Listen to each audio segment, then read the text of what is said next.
What if one of the most powerful tools to make cancer therapies work better wasn't some new, expensive drug, but a $1 staple you probably have in your kitchen right now? And for years, wild claims about baking soda and cancer have been all over the internet, often in a dangerously misleading way. But what does the actual science say?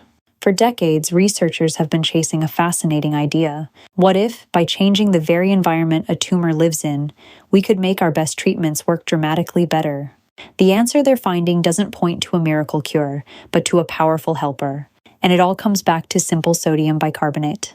The evidence isn't just theoretical anymore, and it's pretty surprising. To understand how this works, you first need to grasp a tumor's secret weapon, its surrounding environment. Cancer cells are metabolic machines, just tearing through fuel like glucose at a wild rate. All that frantic activity produces a ton of waste, specifically acids, like lactic acid. Think of a rogue factory dumping industrial waste, making the land around it toxic and acidic. That's exactly what a tumor does. It creates what scientists call an acidic tumor microenvironment, or TME. This acidic shield does two terrible things. First, it's like a chemical cloak that suppresses our immune cells. It literally burns out and deactivates the T cells that are supposed to be our body's soldiers, sent to destroy cancer. Second, this acidic barrier stops some chemotherapy drugs from getting inside the cancer cells to do their job. The tumor essentially builds a fortress and then neutralizes any army that comes knocking. This is a huge reason why even our best cancer therapies can fail. The cancer has tilted the battlefield in its own favor. So, the billion-dollar question for researchers has been, what if we could neutralize that acid? What if we could level the playing field? This is where sodium bicarbonate, baking soda, comes in. It's a simple alkaline substance. Its whole chemical purpose is to be a buffer. It neutralizes acid. You've seen this in action if you've ever used it for heartburn. It just calms down stomach acid. So, scientists wondered, could it do the same thing to a tumor's acidic shield? Now, let's be absolutely clear, because this is the most important point.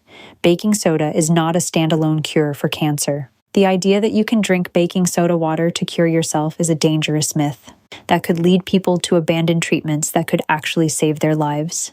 The real science is much more nuanced and honestly much more interesting.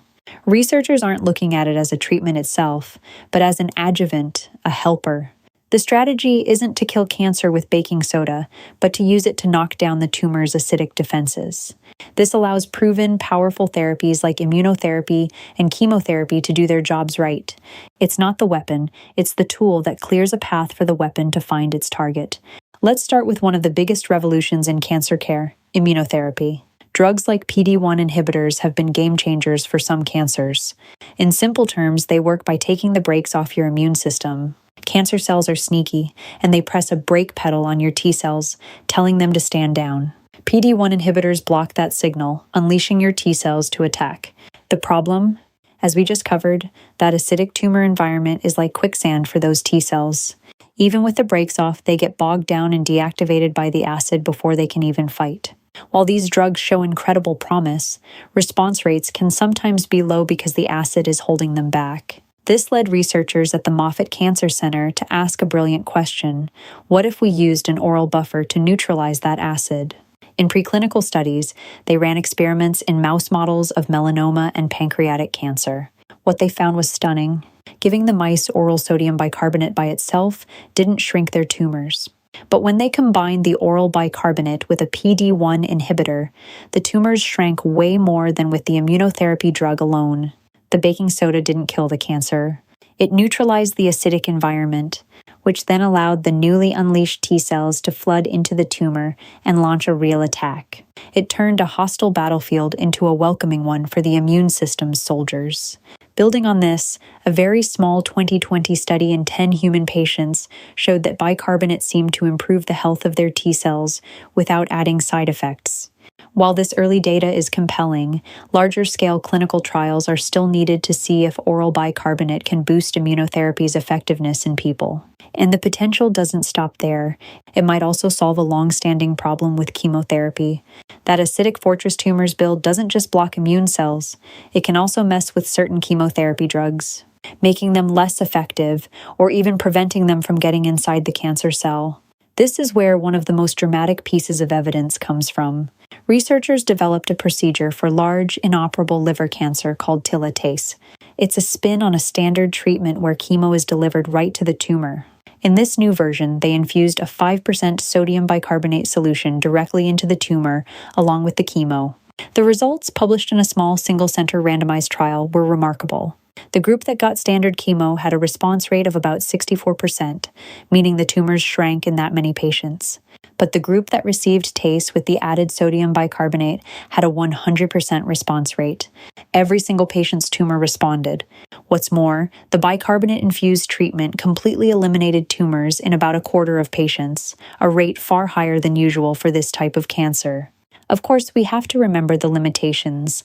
This was a direct, local infusion into the tumor, not from drinking baking soda. And it seems most effective for these large, localized tumors, not for cancer that has spread all over the body. But it's a powerful proof of concept. Changing the tumor's pH can dramatically boost chemotherapy's power. If you're finding this breakdown of the real science valuable, take a second to hit that subscribe button. We believe knowledge is power, and our goal is to empower you with health information you can actually trust. Now, let's move from these high-tech uses to something that could provide more immediate relief for patients. Beyond making treatments work better, baking soda also appears to help with some of their toughest side effects. Its acid-neutralizing power offers a simple, low-cost way to provide comfort and improve quality of life. One of the most common and painful side effects of chemotherapy is oral mucositis, those severe, painful sores in the mouth and throat. Several studies and major clinical guidelines have found that a simple mouthwash made with sodium bicarbonate can significantly help. Research shows that using a baking soda mouth rinse can reduce how severe the sores get and how often they appear. A common recommendation for patients is to simply mix about a quarter teaspoon of baking soda and salt into a cup of warm water and rinse a few times a day. The benefits might even extend to pain relief. Based on the idea that tumor acidity adds to cancer-related pain, a clinical trial was designed to test if high-dose oral bicarbonate could reduce tumor pain and the need for opioids. Unfortunately, the trial had to be stopped early because the high doses needed were hard for patients to tolerate. Still, the science behind it remains a key area of investigation. This brings us to the most important reality check. After hearing all this promising science, it's easy to see baking soda as a simple DIY solution. It is not. Researchers are clear that taking baking soda by itself is not an effective cancer treatment. The doses needed to significantly change a tumor's environment are high and can lead to serious side effects like GI issues, swelling, and a dangerous condition called metabolic alkalosis. These risks are even higher for anyone with kidney or heart problems. Every study we've talked about involves using sodium bicarbonate as an adjuvant under strict medical supervision. The liver cancer study used a direct, sterile infusion. The immunotherapy studies used carefully calculated doses in animal models. The human trials are all done with specific doses and close monitoring by doctors. So, the point isn't to start chugging baking soda. The point is to have an informed conversation with your doctor. Ask about the research. Ask about established protocols, like baking soda rinses for mouth sores. This is about being an empowered, educated partner in your own care, not self-prescribing. The story of baking soda and cancer isn't about a hidden, simple cure.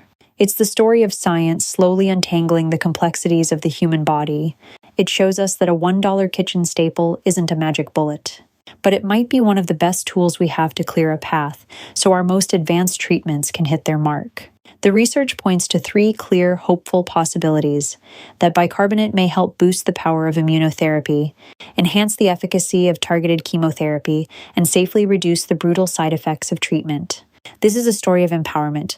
It shows that sometimes powerful solutions lie in figuring out how to change the battlefield, not just in building a bigger weapon. The future of cancer therapy is all about smart, combination approaches. And the science suggests this humble household product may soon be a key player. To understand cancer, we have to look beyond the tumor itself.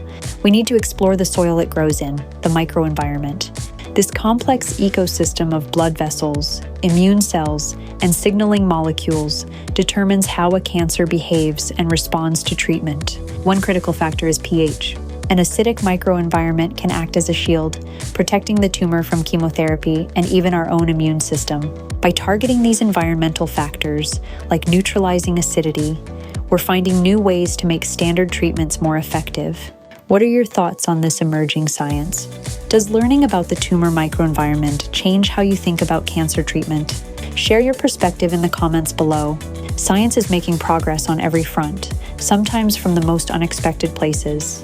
And if you found this video insightful, please share it with someone who needs to hear it. Remember, in this fight, knowledge is power.